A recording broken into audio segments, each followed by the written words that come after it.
Assalamu alaykum televizor ko'ruvchilar. Ko'rayotganinglar Uyg'ur radio televiziyasining kechki xabarlar programmasi. Men Xumaray Baxtiyor. Bugungi xabarimizda mush bir hafta ichida dunyoning har qaysi joylarida yuz bergan Uyg'urlarga doir bir qism xabarlar va dunyo xabarlarini huzuringizga sunamiz.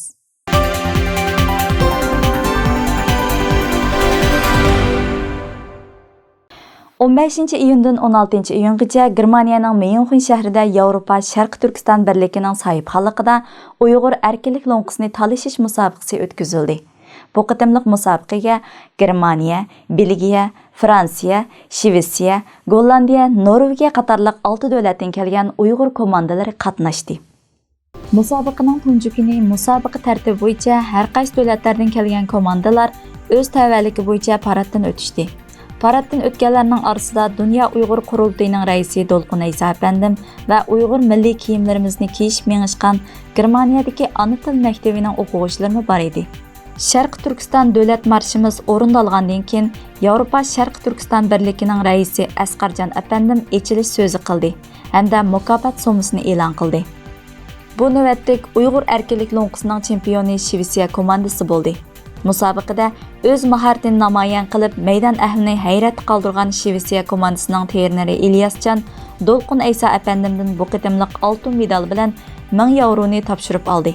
Dolqun Aysa apandim bu qitimliq futbol musobaqasini shariklab, bu ruh ko'k bayrog'imizni Sharq Turkistonda javlon qildirgan ruh.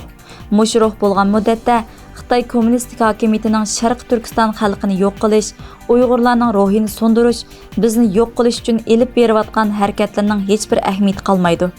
Bu musobaqaning davomini cho'qim Sharq Turkistonda o'tkazamiz. Bu birligimizning ifoda qilinishi, yosh avlodlarimizning milliy davoyimizga, milliy madaniyatimizga, milliy an'anamizga varislik qilishning bir ifodasi dedi.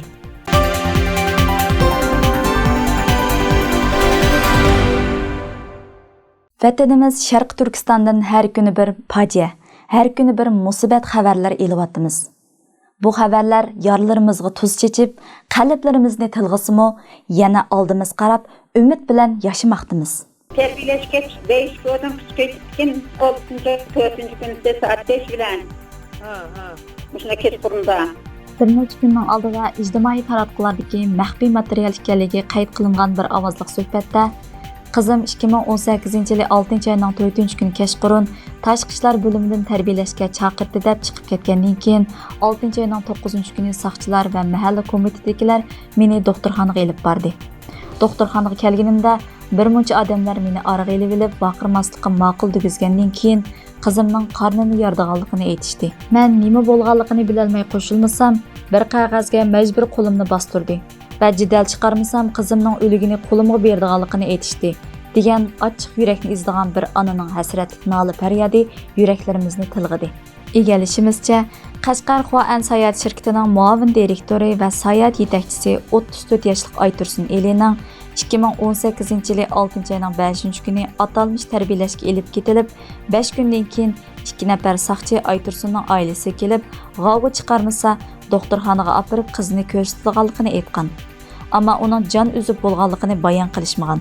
Aytursunning onasi Fatugul Yasin doktorxonaga kelganda bir to'p puxrachi kiyingan saqchilarning qo'rshovida qolgan va jidal chiqarmaslikqa ma'qul degizilgandan keyin jasadni uning oilasiga olib borgan.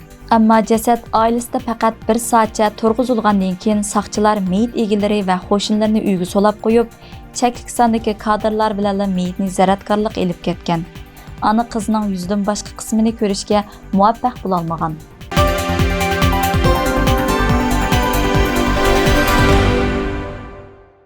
2-iyun biz yana hozirgi zamon Uyg'ur adabiyatining ko'rinarli yozuvchilaridan biri bo'lgan Nur Muhammad To'xtining tutqunda shahid qilinganlik xabarini elib, azobdan o'rtangan edik.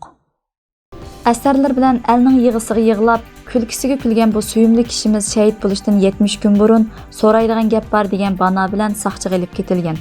Elib ketilgan kunlar kesili qo'zg'alib qolgan bo'lsa-mu, ammo doktorning tekshirishiga navbat tegmay 70 kun saqlatilgan. Ve 2-iyun jasadi ailesiga topshirib berilgan edi.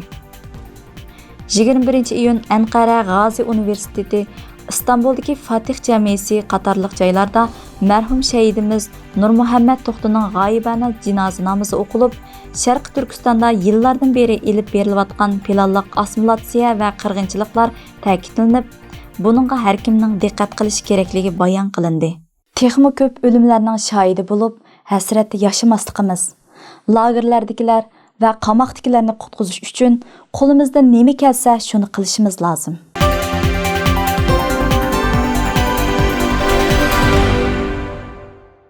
22 iyun Amsterdamning Dam maydonida Abdurahim G'ani yolg'iz kishilik namoyishining 1 yillik xotirasi munosabati bilan o'tkazilgan Uyg'ur madaniyat kuni nomidagi o'zgacha bir namoyish ziyoratchi sayohatchilarning diqqatini yana bir qitim o'ziga tortdi.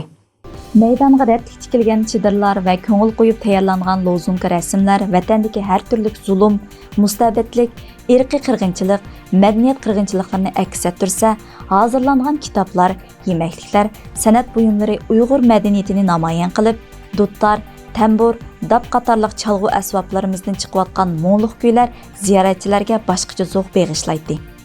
Taraf-tarafdan kelgan kishilar Uyg'urlarning dardiga quloq soldi. 2017-yili 5-oyda Abdurahim G'anining ota-onasi bilan bo'lgan aloqasi butunlay uzilgandan keyin u 1 yil buruqtumliq ichida yashab qattiq azoblandi.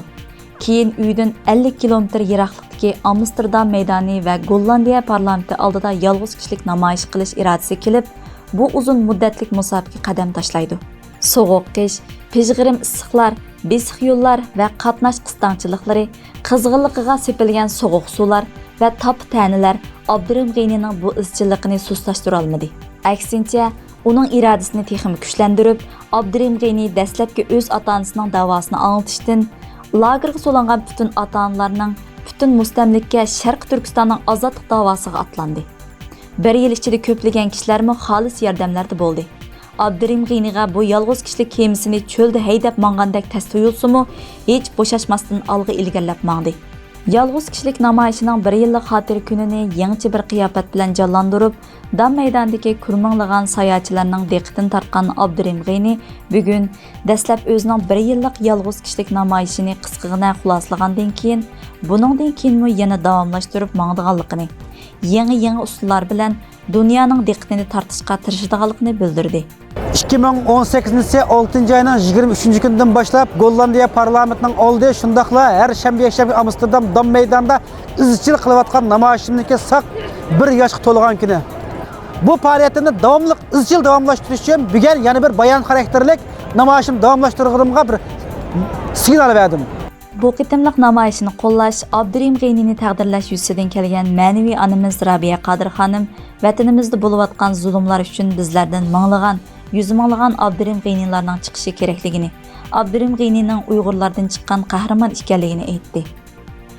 Andan Yevropa Sharq Turkiston Ma'rif jamiyati vakili Aysa Qarim arab tilida vatanimizdagi ahvollar bilan Abdurahim G'anining tirishchanligini so'zlab tushuntirdi. O'tiriq shaharlik hukumat vakili, lagerlarning tirik shohidi Ömerbek Ali qatorliqlarmi ayrim so'z qildi. Chet el axborotlardan Dubayning hukumat kanali Al-An, Turkiya Anadolu xabarlari va har qaysi Uyg'ur axborot o'rinlari qatorliq taratqulardan kelgan muxbirlarning bir qator ziyoratidan keyin tayyorlangan san'at nomerlar o'rindaldi. Oxirida ziyoratchilarga vatanimizning tarixi, madaniyati, hozirgi og'ir va keskin vaziyati to'g'risida tushuncha berilib, Abdurahim G'ani tayyorlagan Yevropa Ittifoqi va Birlashgan Davlatlar Tashkiloti kishilik huquq organlariga taqdim qilinadigan lagerlarni taqashga chaqiriq qilish jadvallariga imzo qo'ydirildi. Namoyish boshdan oyoq tartiblik, aldirash, qizg'in kayfiyatda davomlashdi. Biz bu egilmas qahramonning 1 yillik namoyish xotir kunini qutlaqlaymiz va uning mehnatlariga baraka tilaymiz.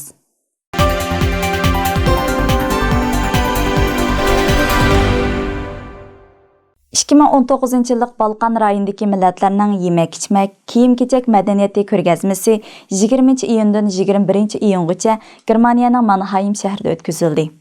Chechen, Kavkaz qatorliq millatlar Balkan rayonidagi millatlarga tava bo'lib, Uyg'urlarning hayoti va Uyg'ur masalasiga qiziqayotgan Germaniyadagi munosabatli o'rinlar bu qitimliq faoliyatga Uyg'urlarni Balkan rayonidagi millatlar qatorida alayda taklif qildi.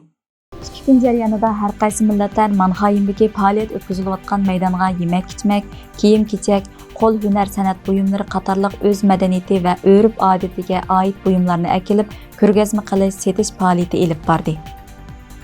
Baden-Württembergdagi mashrab jamoati bilan Dortmunddagi Uyg'ur madaniyat uyushmasining boshchiligida shu joyda yashayotgan Uyg'urlar bu qitimliq ko'rgazmaga qatnashib, har qaysi millatlar bilan birlikda Uyg'ur madaniyatimizni ziyoratchilarga tunishtirdi.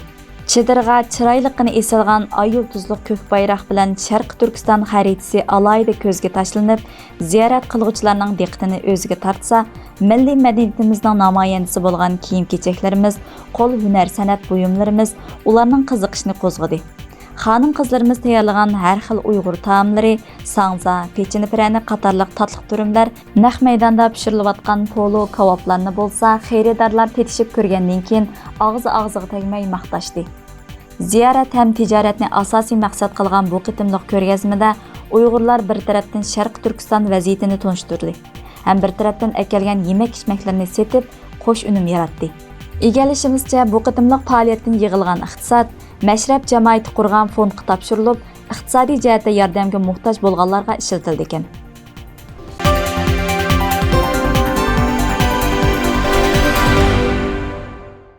Xi Jinping bilan Donald Trump tijoriy munosabatlar haqida muhim telefon ko'rishmasi ilib bordi. Aqsaray bergan ma'lumotga asoslanganda, ikki tarafning telefon ko'rishi ilib borganligi bildirildi. Bayonotda ikki lider alaydan Amerika, Xitoy tijoriy munosabatlarni tilga ilib, ikki davlat orasidagi adil va o'zaro foyda yetkazadigan tijoriy munosabatlarning ahamiyatiga diqqat berganligini bayon qildi. Trump Xitoy bilan tijoriy munosabatlardagi masalalar to'g'riliq suhbatlashganligini bayon qilib, Xi bilan rayon xarakterlik bexatarligi haqida munozara ilib borganligini va Yaponiyadagi 20 davlat boshliqlar yig'inida ko'rishni umid qilishganligini bildirdi.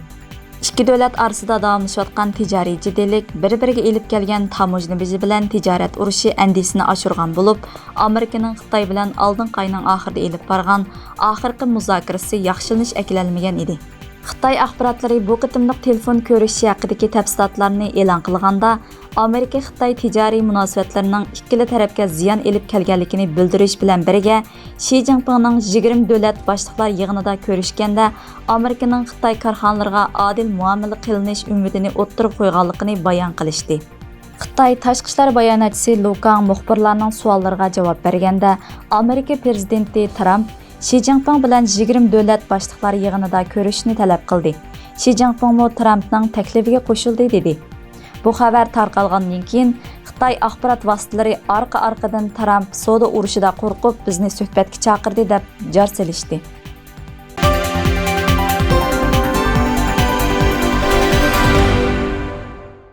Hurmatli televizor ko'rguvchilar, bu qitimli xabarlarimiz mushu yerda oxirlashdi.